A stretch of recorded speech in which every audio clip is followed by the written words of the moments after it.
Ahí estamos. Bueno, buenos días, doctor Zanini, bienvenido nuevamente. Buenos días, doctor. Buenos ¿Qué días. tal? Bien, acá. Bueno, vamos a continuar con la etapa técnica del concurso número 238 para cubrir un cargo de juez o jueza de la localidad de Putralcó, jueza civil, ¿sí? De Putralcó, o juez civil. Doctor Zanini, perdón, vamos a presentar nuevamente a los doctores integrantes del jurado, a la doctora Lorena Maggio y al doctor Pablo Furlotti. Ahí está.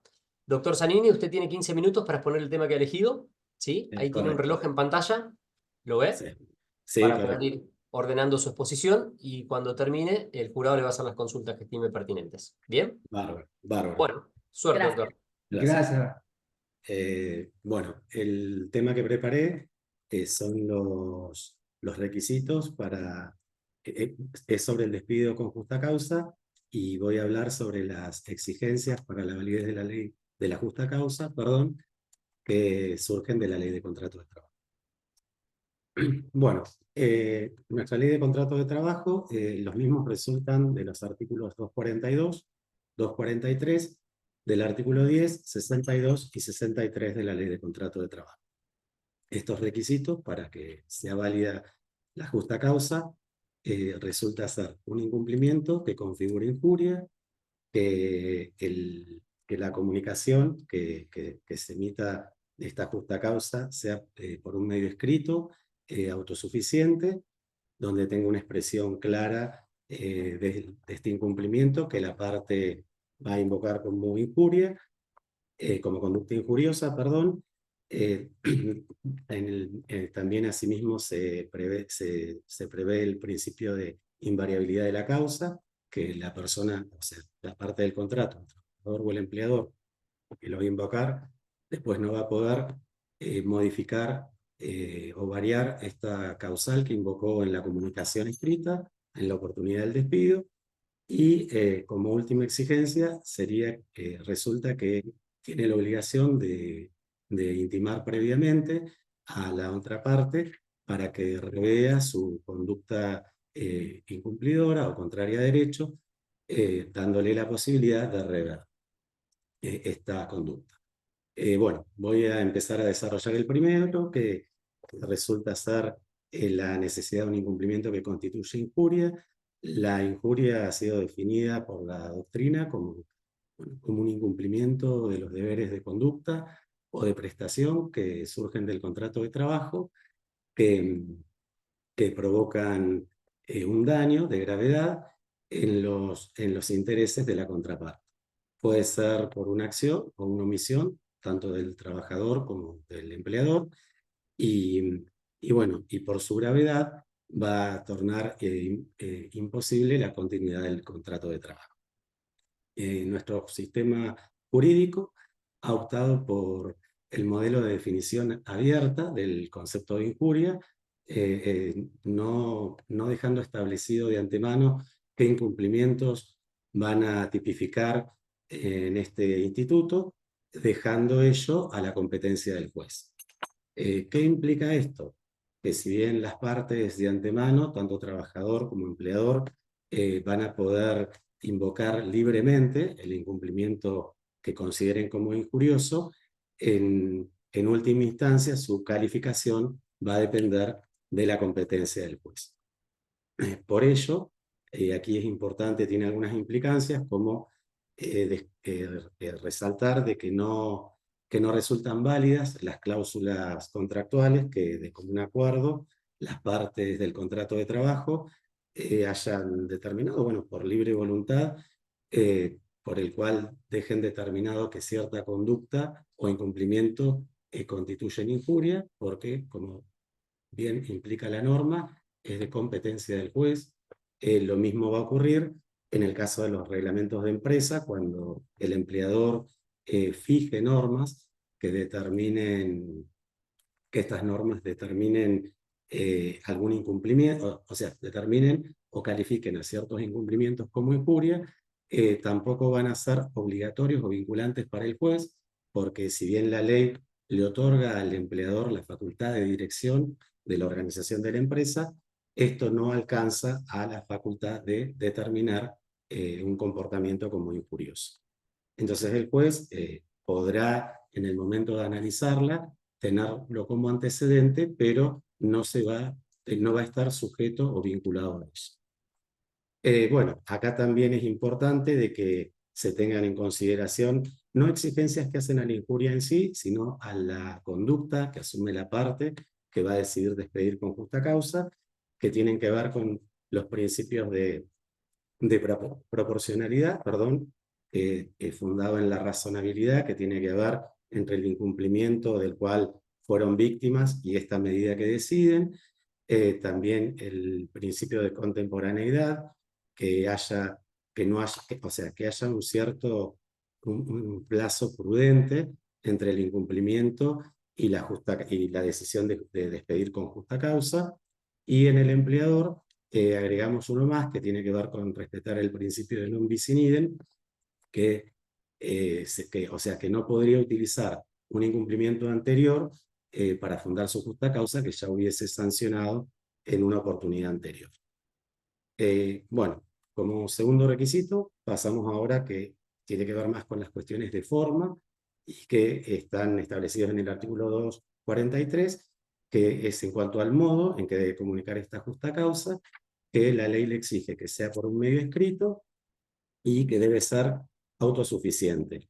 Es decir, que tanto el empleador como el trabajador, en la oportunidad que tomen la decisión de comunicar un despido fundándolo en justa causa, en la oportunidad en que van a comunicarlo deben expresar de modo claro y circunstanciado en qué consistió ese incumplimiento que entienden como injurioso. A su vez, la norma impone una exigencia más, que es la prohibición de variar esta causa invocada en un futuro juicio que surja con motivos de este despido. Bueno, esto, como explica la doctrina, tiene fundamento en el derecho constitucional de defensa en juicio y es con la finalidad de permitir a la parte que va a ser la destinataria de la medida de que pueda en un futuro juicio poder o sea, conocer en qué consistió ese incumplimiento y asimismo poder armar su estrategia defensiva tanto en la demanda como en la contestación de acá es importante resaltar que es importante destacar que cualquiera, o sea, que tanto el trabajador como el empleador, después en la oportunidad del juicio, por este principio de invariabilidad de la causa, no van a poder invocar otros hechos que no hayan sido tenidos presentes en la comunicación, por más de que sean anteriores, contemporáneos o posteriores al despido y que también sean graves. Porque sí o sí, en la oportunidad de valorarse la justa causa, el juez va a tener en consideración los hechos que fueron comunicados en la notificación. Bueno, por último, pasamos al requisito que surge de la conjunción de los artículos 10, 62 y 63, donde están contenidos el principio de subsistencia del contrato de trabajo y el deber de buena fe que tienen las partes del contrato de actuar de esa manera durante el desarrollo y la extinción del vínculo, y tiene que ver con la necesidad de la intimación previa a la otra parte. O sea que tanto el trabajador como el empleador, en caso de que surja una conducta que ellos entiendan contraria a algún deber de prestación o de conducta, que tienen la obligación de intimar previamente a su contratante para que pueda rever ese incumplimiento y darle la posibilidad de que la pueda revisar. Esto es importante resaltar de que la finalidad es evitar el ejercicio abusivo de este instituto y a su vez, bueno, de darle la posibilidad de que la persona pueda rever este incumplimiento. También es importante que en el momento en que se comunica, la parte haga saber cuál va a ser la posición que va a asumir ante el incumplimiento, que sería en este caso de que va a resolver el vínculo con justa causa, para que la otra parte tenga la previsión de qué sucedería si, bueno, si no revé su conducta. Esta exigencia solamente es exigible cuando cuando existe posibilidad de rever la conducta. No sería exigente, o sea, no sería una exigencia si el incumplimiento fuera instantáneo y no posibilitaría esa revisión, como podría ser un incumplimiento de conducta, como una agresión física a la otra parte o bueno, a algún compañero de trabajo. En esas cuestiones no sería necesario, porque bueno, no tendría sentido esta exigencia porque no habría posibilidad de rever la situación. Bueno, para ir redondeando el tema, estas son las exigencias que tanto empleador como trabajador deben tener presentes al momento de decidir ejecutar un despido con justa causa. Y acá viene la función del juez, que es quien tiene la competencia, perdón, de determinar si este incumplimiento subsume o constituye injuria, porque no todo tipo de incumplimiento, si bien las partes son libres en elegirlo, no todo tipo de incumplimiento va a constituir una injuria. Entonces, en este caso, bueno, en esta oportunidad, la ley eh, eh, eh, otorga esta competencia al juez, quien tiene que definirla de manera prudente, y le fija dos parámetros. La ley de contrato de trabajo es que tenga presente las circunstancias particulares del caso, como asimismo de la relación laboral en el contexto del contrato de trabajo y de la ley de contrato de trabajo.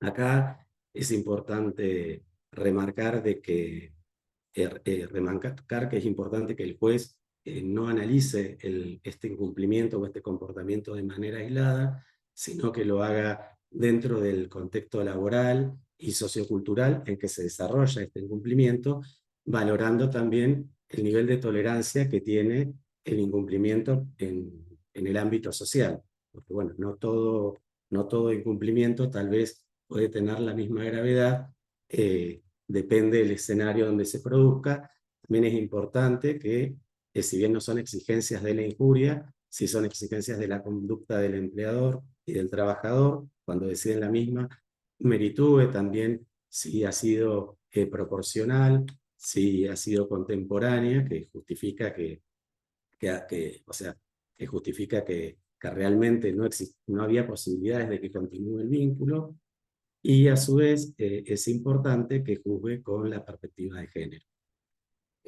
Bueno, ¿cuáles van a ser las consecuencias si tanto el trabajador como el empleador no sostienen o no pueden o probar la causa, o el juez considera que porque no se cumplieron los requisitos de validez, o porque si bien se probó el incumplimiento, no tiene la gravedad para constituir en una injuria, va a ser que se vean, o sea, que en el caso del empleador va a perder el beneficio de eximirse de la obligación de eximirse, perdón, de la obligación de pagar las indemnizaciones por despido sin causa, y su despido va a ser con causa, perdón, y su despido va a ser arbitrario.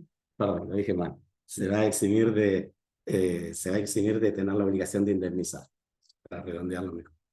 Y deberá pagar una indemnización por despido arbitrario, y en el caso del trabajador no va a resultar acreedor de las indemnizaciones que por despido sin causa prevé la ley de contrato de trabajo, y bueno, obviamente porque se considerará un despido incausado. Sí, para cerrar, ello no quita los efectos del acto de despido como extintivo, el cual produce todos sus efectos, porque lo único que no va a tener validez son los efectos que surgen de la justa causa, es decir, no se va a tener por probado la justa causa. Por eso también, como última aclaración para cerrar el tema, es que ya decidido y llegado a la esfera de conocimiento, las partes no se van a poder retractar unilateralmente de esa decisión por no haber podido sustentar la causa. Muchas gracias, doctor. No, por favor. Sí.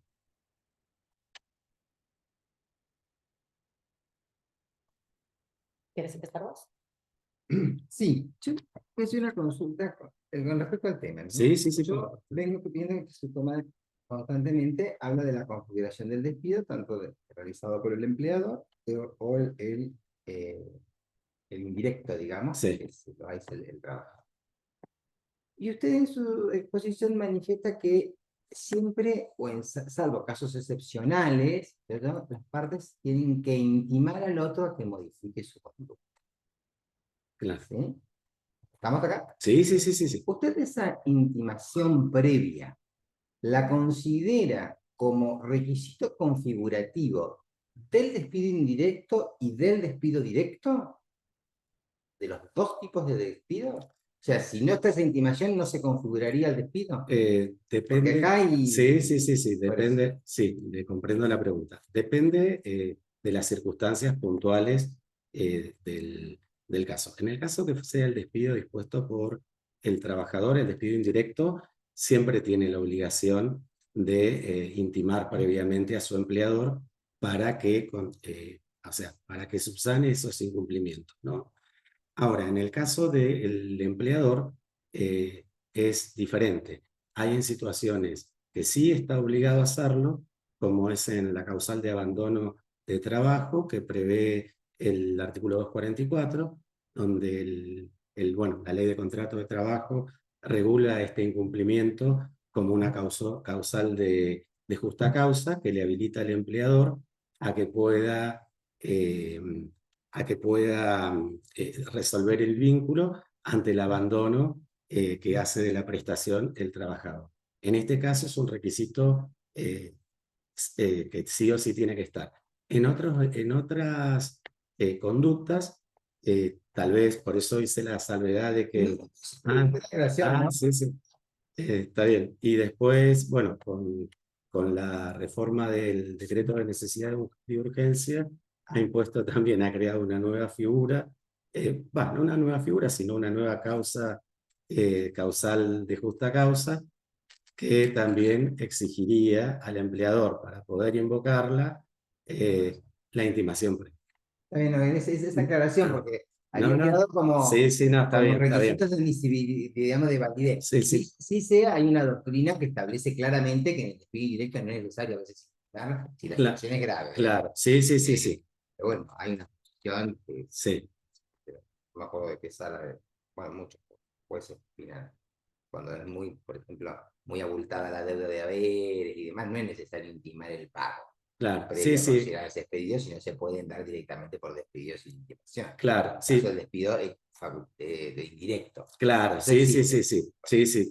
Las cámaras No lo, anteriores claro, hace muchos años. no, bueno, no lo de tenía intimación. presente, pero sí, Pero sí, bueno, pero es, no, pero es razonable porque no tendría sentido, sí, razonable. y sí, no, Es lo que- Bueno, yo voy a pasar a otro tema, si me permite, doctor. sí, doctora, con toda vamos a hacer un saltimbanco. Sí. Vamos a ir atento a que la competencia es civil, comercial. Sí, no hay y problema, minería. no hay problema. Entonces, vamos a ir un poquito a los otros temas. Doctor, yo quisiera preguntarle respecto del régimen de capacidad de las personas humanas. Bárbaro. Y quisiera preguntarle puntualmente sobre el régimen de menores. ¿A quienes considera el Código Civil y Comercial, la ley, menores? Bárbaro. Bueno, con la reforma del Código Civil y Comercial de la Nación, hubo una gran modificación en cuanto a la capacidad y en la cuestión de menores puntualmente, también por influencia de la legislación, el Código considera menores al joven que de 14 años, de 14 años de edad. Porque, no, perdón, lo voy a explicar bien, perdón. Es así, el Código Civil ha establecido una capacidad progresiva en cuanto a los menores.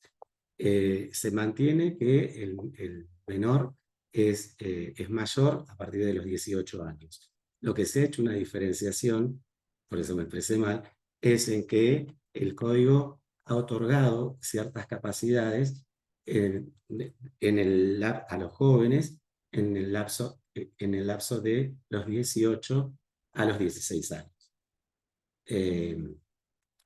Porque que para esto va a tener en cuenta el desarrollo, el desarrollo de la capacidad y los actos los actos que va a poder, se va a tener en cuenta ciertos actos que se entienden que van a poder ser realizados por el menor, por el adolescente. Sí, Bien. no se lo sé redondear muy bien. Por ahí A ver, no importa, vamos a ordenarlo un a ver, poquitito. sí. En primer lugar, usted dice correctamente que todas las personas menores de 18 años, el código se los considera menores de edad. Exacto, sí, es Muy bien. correcto. A su vez, el código hace otra clasificación, ¿la recuerda? Sobre menores, estamos hablando. Siempre sobre menores. Sí, Personas menores de 18 años. personas adolescentes, que es entre 16 y 18, y después están de 14 a 16, y si el menor es incapaz, el menor que no llega a los 14 años de edad. No sé por qué lo tengo, perdón, estoy mareado con el tema este, perdón, sí, tengo la confusión, es 16 años, la categoría es de 16 a 18, y después el menor no tiene capacidad, o sea, de 16 a 18 tiene capacidad restringida. Y, Espere. sí, Estamos hablando de capacidad restringida, que es otra figura sí, está del bien. ordenamiento jurídico. No nos confundamos más. A ver. Está confundido en la respuesta. Sí, sí, me di cuenta. Me di cuenta. ¿Conoce el tema? Sí, lo que pasa es que estoy como un poco, me surgió con algunas, o sea, la mayoría de edad es a partir de los 18, Clarísimo. clarísimo. Y después está la otra categoría, que es de adolescente, de los 16 a los 18. No, es de los 13 a los 18. De los 13 a los 18. Bueno, Y los menores de 13, ¿cómo se los cataloga? El código, ¿cómo los nombra? eh, o sea, sería como incapaces. No. Niños. Niños, perdón, sí, tiene razón, sí, perdón. Sí. Que la palabra menores. Sí, ya perdón, sí, toda una sí, es verdad, perdón, sí. Pasemos a otro tema. Sigue preguntando usted mientras yo Bueno, sigo evalúo a ver qué pregunto. Doctor, respecto de, por ejemplo, ¿qué nos puede decir sobre los plazos del contrato de locación? ¿Cuáles son los plazos mínimos y máximos y las excepciones, si es que las hubiera, en el contrato de locación Bueno, de viviendas urbanas? sí, bueno, en el caso del contrato de locación, el plazo, tenemos que la ley ha establecido el plazo de o sea, hay que diferenciar si es para viviendas urbanas, como bien me dijo Sí. usted, y el plazo que está establecido es el plazo mínimo de 2 años. Acá tenemos que tener, ha habido una...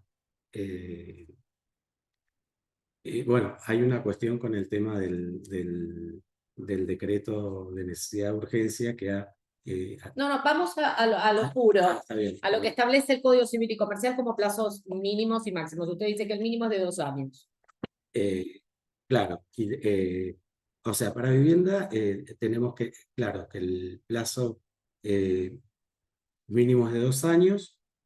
Después tenemos que hay situaciones especiales que están establecidas para otro tipo de supuestos, no para vivienda urbana. Por ejemplo, Por ejemplo, cuando son para cuestiones de alquileres vacacionales. ¿qué plazo hay? El plazo, Que sería la excepción al plazo mínimo. lo- la verdad que no lo tengo presente, sinceramente. Bueno, le cuento que el plazo mínimo después de la exención del Código Civil y Comercial es de 3 años. 3 años. Sí.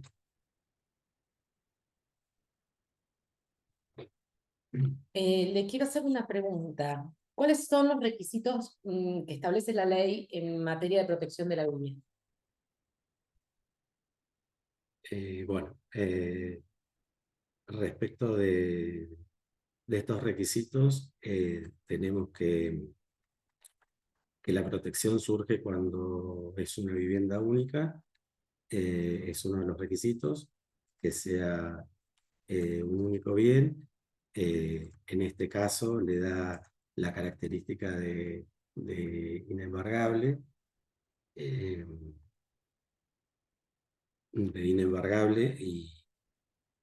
y bueno, y tiene que ser, como otra exigencia, es que la persona, si tiene varios inmuebles, solamente va a ser sobre un inmueble determinado. ¿Cuáles son los requisitos? Además de tener un inmueble o ser sobre un inmueble. Bueno, que la vivienda esté destinada a uso habitación, a residencia de la persona. eh,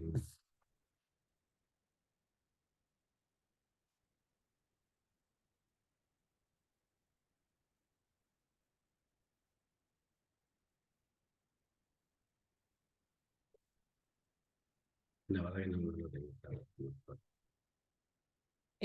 Doctor, ¿quiere preguntar algo?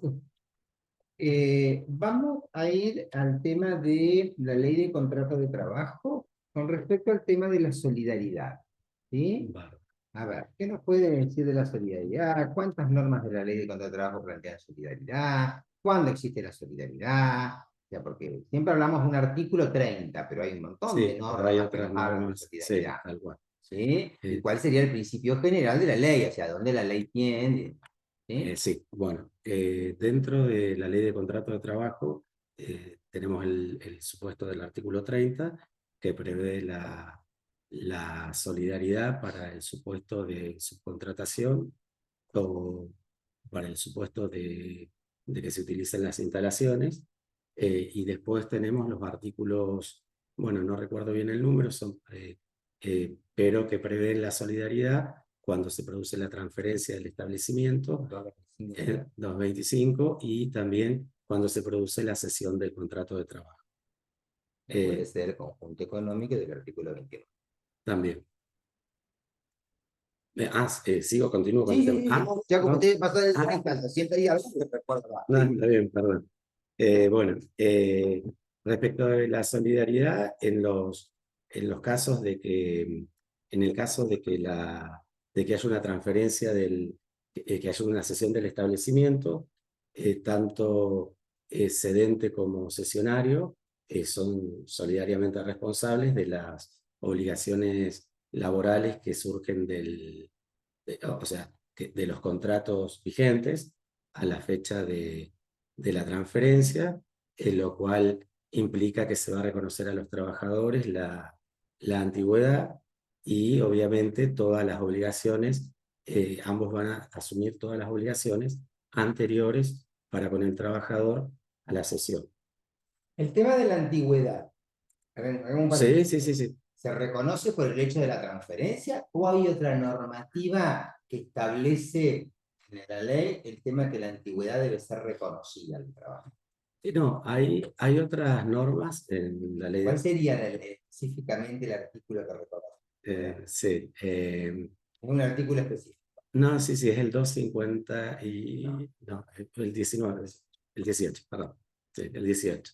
Que establece, sí, sí, es el 18, que establece de que siempre que se va a tener a la efectiva, al tiempo desde que el trabajador desempeña sus tareas. Así con el orden me confundí, que es el que dice que... Perdón. No, está bien, pero si sabemos, sigamos. Sí.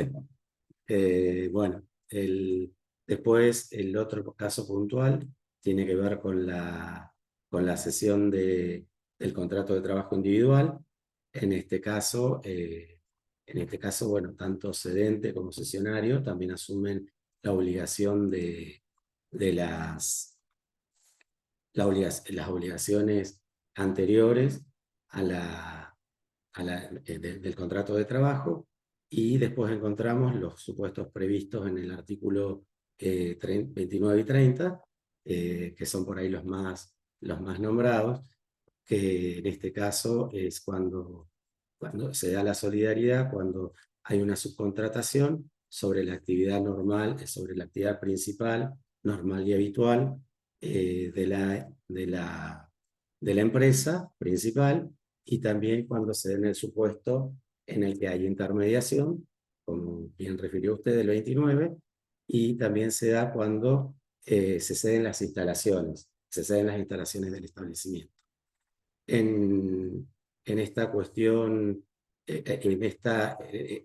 perdón, en este artículo es diferente la regulación en cuanto a las exigencias para que, para eximirse de la responsabilidad solidaria, porque fija la obligación de contralor, de contralor de la documentación y de las obligaciones laborales. O sea, el principal, para eximirse de la responsabilidad solidaria del subcontratista, o lo mismo del subcontratista, o de cuando cede el establecimiento, tiene que exigir al contratista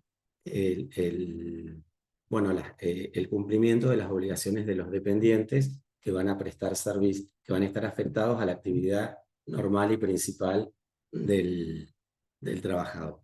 Perdón, normal y principal, perdón, del principal. Solamente exigir. No, y a su vez tiene que verificar el efectivo cumplimiento, y de no verificarse para puede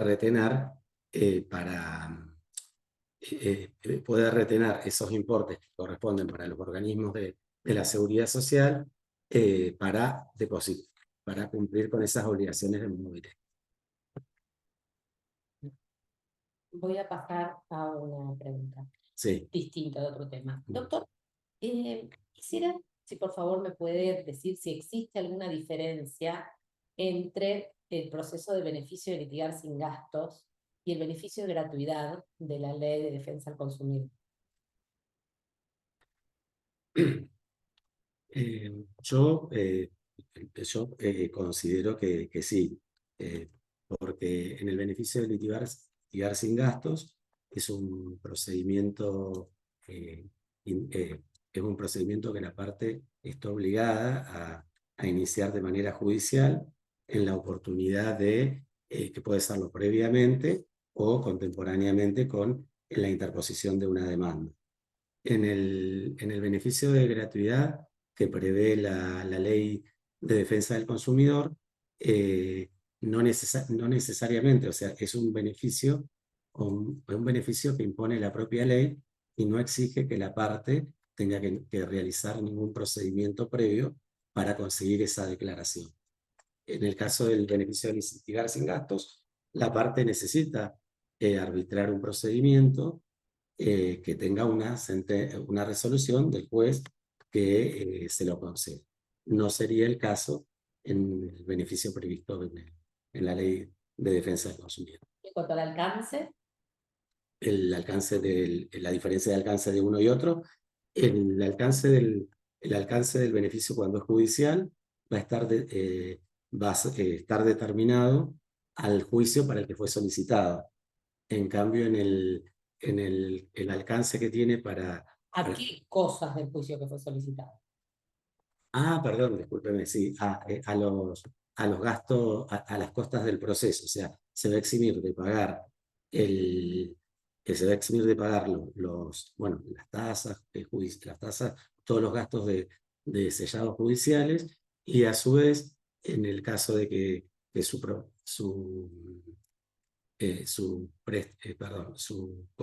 no recibiese una condena favorable, también se va a eximir de pagar los emolumentos que se regulen en concepto de honorarios de los letrados por el alcance de este beneficio.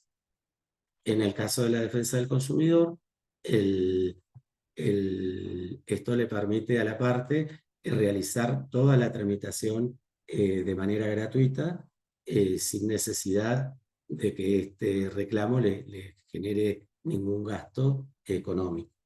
Por ejemplo. Por ejemplo, no tendría, o sea, todas las actuaciones que realice no tendría sí, un ejemplo claro. Comosar no tendría ningún gasto, como podría ser los gastos que tengan que ver con notificaciones, con todas las cuestiones que hagan al trámite que se desarrolle, al trámite que realicen. Lo que pasa es que por ahí eh, también podría, o sea, porque la protección, a ver si lo puedo llegar a explicar, porque la protección tiene otro fundamento en cuanto a que tiene una protección de rango constitucional con la protección de los nuevos derechos del ciudadano y que tienen que ver con los derechos de consumo.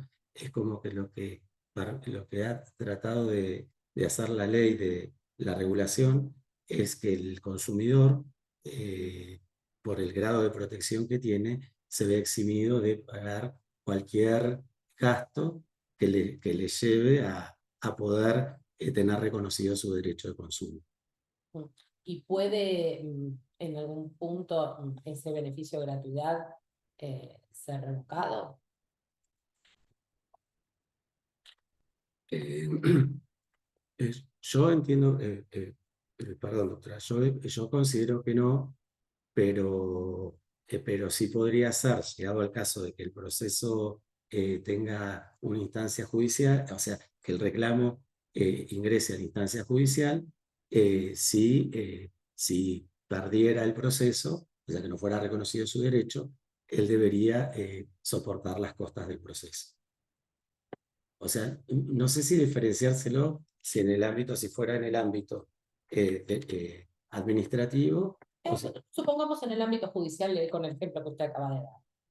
Entonces, no sería, ese beneficio de gratuidad no se vería alterado en un proceso judicial, salvo tener una condena en contra de su pretensión. claro, que no fuera, o sea, salvo Eso es que, lo que usted está diciendo. claro, que no fuera, o sea, que no le fuera reconocido que hubiese tenido, o sea, Si le asiste razón al derecho a exacto, exacto. Ajá. Y si le asiste razón y todavía, está tramitando y todavía no se decidió si le asiste razón o no, ¿podría ser revocado ese beneficio de gratuidad? Eh, Estamos hablando del beneficio que da de la ley de consumo. Sí, sí, sí, sí. No, para allá, para Sí, que, de la ley de sí, consumo. que se nos... Sí, sí, no, beneficio sí, sí. de litigar sin gastos y beneficio de gratuidad. Eh, Estamos en el beneficio de sí, gratuidad. sí, yo considero que no, doctor. Bueno, le cuento que sí. Sí. Cuando justamente la contraparte puede acreditar la Que tiene solvencia económica. Doctor.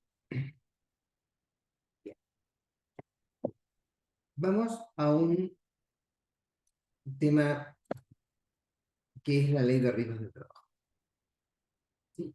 Hábleme cuántas contingencias prevé la ley de riesgos del trabajo, cómo usted determinaría qué debe existir para que una de esas contingencias sea viable, ¿sí? Vale. Cómo haría la liquidación, qué prestaciones liquidaría, Bueno, tiempo en la que liquidaría.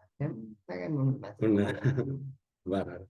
Una mini una devolución, mini de sentencia. reseña, una mini sentencia de... Bueno, la ley, Perdón, doctor. Todo suyo. el- bueno, la ley de riesgos de trabajo eh, eh, prevé como prestaciones eh, dentro del sistema, prevé prestaciones en especie. Pero vayamos primero a las contingencias, porque yo quiero empezar por Perdón, esa perdón. parte, por definir Perdón. qué vamos a pagar. Perdón, sí, perdón.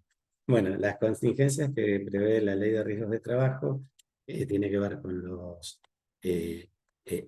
tiene que ver con los accidentes de trabajo que ocurren, que prevé el accidente tanto que ocurre dentro del ámbito de trabajo como el que ocurre, que sería el accidente itinere, durante el trayecto de las contingencias que se producen en ocasión del trabajo.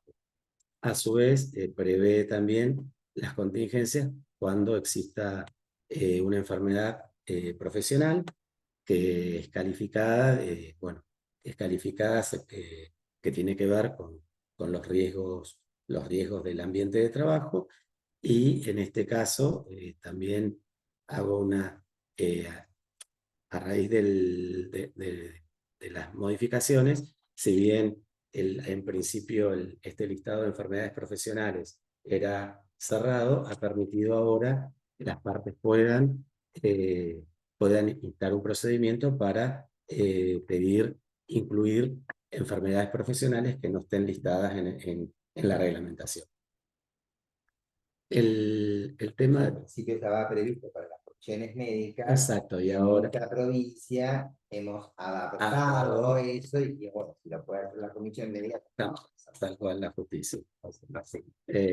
Bueno, Ya claro, porque no en todas las provincias pasa lo mismo. Sí, sí, es correcto. Nosotros, bueno, después las contingencias cubiertas, las prestaciones que prevé para estas contingencias son las prestaciones médicas, como hice mención, que acá incluye lo que es tanto tratamientos de rehabilitación como farmacológicos, también de sustitución, como ser de prótesis y sustituciones, bueno, de cuestiones que necesita la persona como consecuencia del accidente, y después prevé las prestaciones que serían las prestaciones en especie, y después prevé las prestaciones en dinero, que tienen que ver con las prestaciones en dinero.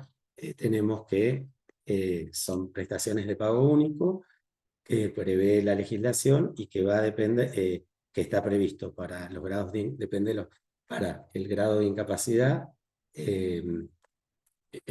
prevé, perdón, prestación de pago periódico para el caso de que la incapacidad sea transitoria. Y en el caso de que la incapacidad sea permanente, en el caso de la incapacidad permanente, prevé prestaciones de pago único, que tiene que ver por incapacidad permanente parcial o para el supuesto de incapacidad permanente total, como asimismo para el supuesto de gran invalidez y para el supuesto de fallecimiento del trabajador. Bueno, en cuanto al sistema, ha tenido muchas modificaciones, producto de los grandes cuestiones, bueno, de los sendos cuestionamientos que han tenido respecto a la constitucionalidad o inconstitucionalidad de muchas de sus normas. En nuestra provincia, como bien usted hizo referencia, con la reforma con la última reforma nacional se intentó salvaguardar algunas de estas cuestiones en cuanto a la competencia del organismo y del procedimiento que corresponde utilizar, o sea, que correspondía realizar ante el supuesto de que se produce la contingencia, que si bien en un principio solo estaba determinada para las comisiones médicas, las comisiones médicas federales, con las reformas se ha permitido la opción para el supuesto de que la parte pueda decidir si va a continuar el trámite perdón, me estoy yendo del tema.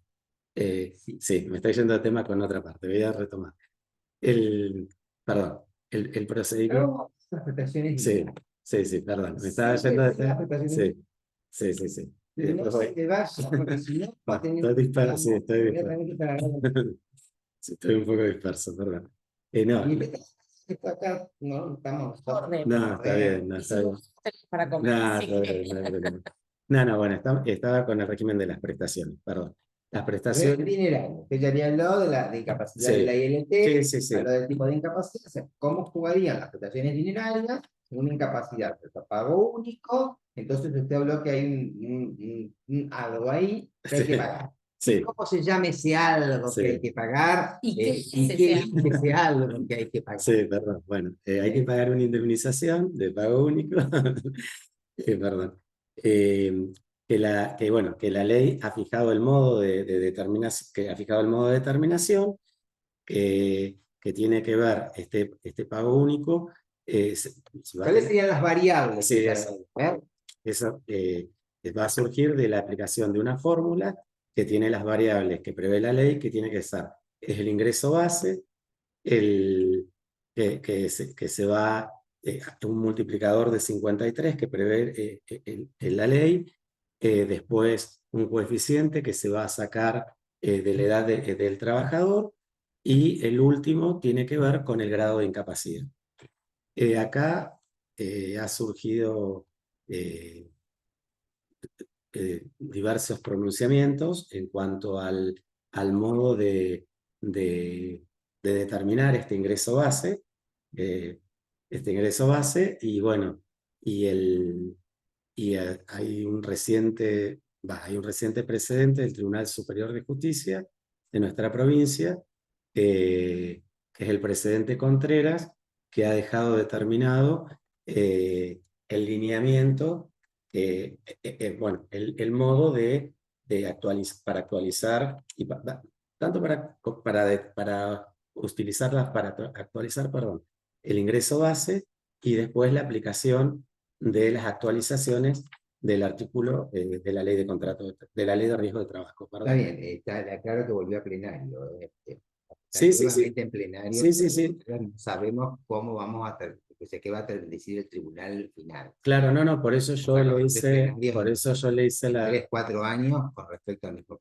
claro, por eso yo le hice la referencia de que en este momento, es más, el tribunal tenía un criterio que el Tribunal Superior de Justicia lo dejó sin efecto y volvió a retomar, que fue en algunas cuestiones en cuanto al tiempo,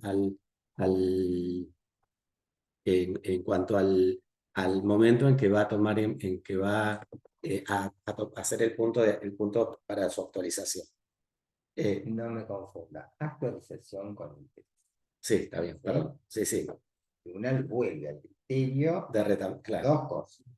Uno es la actualización por Richter y otro es la fecha que corren los intereses. Que corren los intereses, correcto. No me confundan la naturaleza jurídica por... No, está bien, correcto. Bueno, en el criterio que determinó en el último precedente Contreras, que hice mención, para este cálculo, lo que ha tomado es como para, bueno, un poco con sustento en las variables inflacionarias que atraviesa nuestro país, y bueno, que la provincia no es ajena, ha decidido que para sacar el ingreso base, va a aplicar, va a aplicar el RIPTE, pero... ¿Hasta qué fecha? Claro, va a ser hasta la primera manifestación invalidante, lo que he dicho. Ahora lo voy a tratar de explicar, pero lo voy a tratar de explicar No, yo sé lo que Sí. voy a tratar de explicar porque... Claro, Sí. bien. Sí. No, Porque, bueno, No, bueno, no lo quise ser no, no, tenis está bien. horario. No, pero Discúlpenme, no. entiende, no lo entiendo. Bueno, no, lo que, o sea, se toman los últimos 12 meses, Bien. los últimos 12 meses hasta hasta la primer manifestación de la incapacidad, y bueno, lo que ha dicho el tribunal, que el RIPTE que va a sacar, va a ser de una fórmula de aplicar el RIPTE publicado al momento de la sentencia, que lo va a dividir por el RIPTE que correspondía en la oportunidad o sea, el RIPTE que correspondía al salario, y de esa fórmula va a dar un coeficiente por el que va a multiplicar, por el que va a aplicar a la remuneración. A dividir, Exacto. va a ser una suma de todas las remuneraciones actualizadas por Richter a la fecha de la sentencia y divide por 2. Exacto. Bien. Y ese importe después le va a aplicar, salud. perdón, No, perdón, por favor, me salud. saqué la- Le va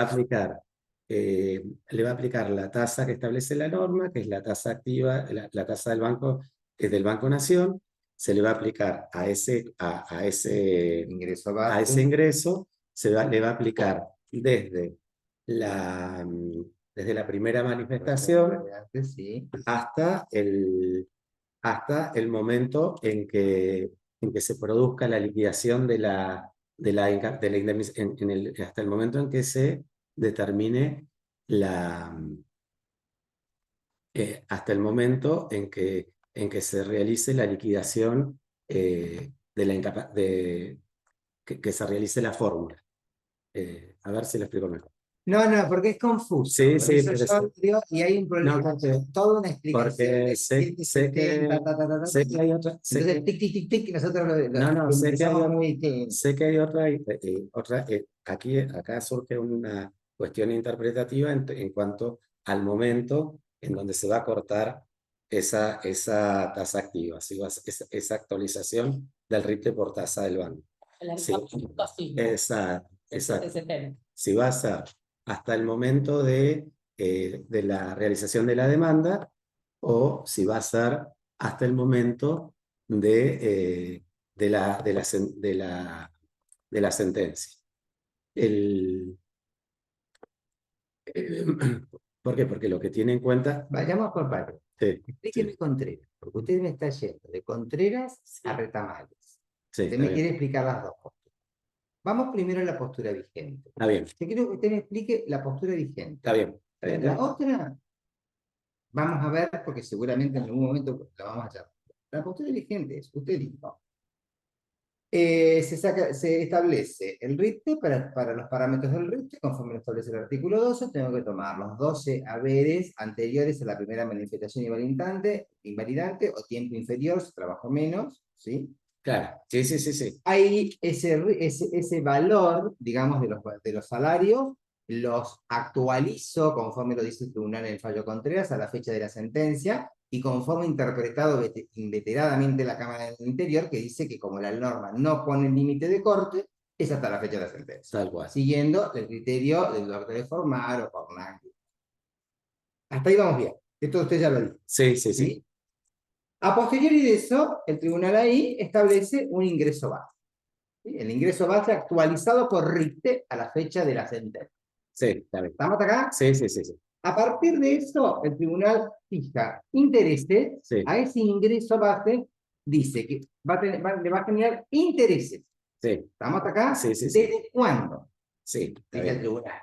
Ahí queda, Sí, para que no se me vaya. sí, perdón. Bueno, que se va a aplicar desde la, desde la primera manifestación invalidante ¿Hasta cuándo? hasta el momento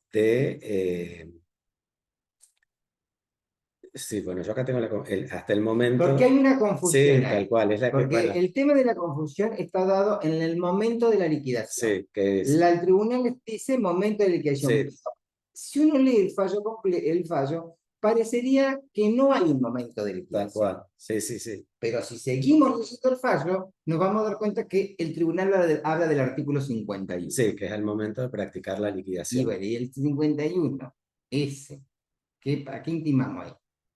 Es cuando, claro, es cuando se intima el El pago. pago. al Entonces, pago. parece ser que, como Claro, dice el tribunal, o la interpretación que hicimos nosotros es intereses desde la primera desde el hecho hasta el pago. hasta el pago. ¿Sí? O la Correcto. intimación del Correcto. 48 Sí, que sí, intimo el pago. sí, ¿Sí? sí, Que en el fallo dijimos, bueno, se puede aplicar tanto sobre el ingreso base como sobre el monto total de la fórmula. Claro. Porque una fórmula matemática no es problema. tal ¿Estamos cual. acá? Sí, Pero, a su vez, parte de esos intereses, ¿qué dijo el tribunal? Los intereses que van sí, desde el hecho a la notificación de la demanda. se capitaliza. Bien. Hay una primera Hay una capitalización. primera capitalización. Exacto, Entonces, una vez que capitalizamos acá la notificación de las demandas, ese monto que me da capitalización Sí. sigue los intereses hasta la sentencia. hasta la sentencia. Eso es Contreras. Exacto. Sería el famoso Perdón. inciso B, B, Claro. y 770 del que Código. aplicó el artículo 770, inciso B, de manera oficiosa. Claro. Porque el fallo Contreras que nosotros nos ha costado mucho Sí, en la provincia, porque es como que no está muy... no está claro no está en claro algunos aspectos, sí. pero eso fue el tema. Sí. Avancemos, así. Avancemos entonces. Estamos- Sí, ya estamos en Sí.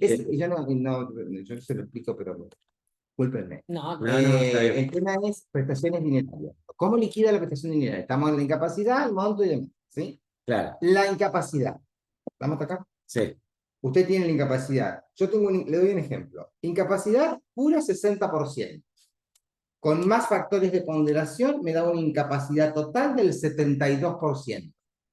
¿Sí? sí. Usted, cuando va a ser, está sentado, está haciendo la sentencia. ¿Con qué incapacidad usted liquidaría la prestación dineraria? 60% de pura, más factores de ponderación, me da un total de 72% final. ¿Cuál sería la incapacidad que usted toma para liquidar la prestación dineritaria?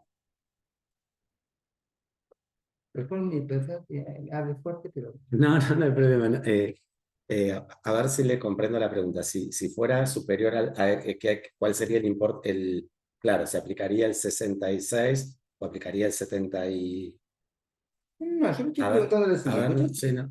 Capacidad pura Sí. física, 60%. Sí. ¿Qué dice la norma? Artículo 8, que son más factores de ponderación. Sí. Más factores de ponderación, X monto, ¿verdad? Me da un total de 72%. ¿Con qué incapacidad usted liquida la prestación dineritaria?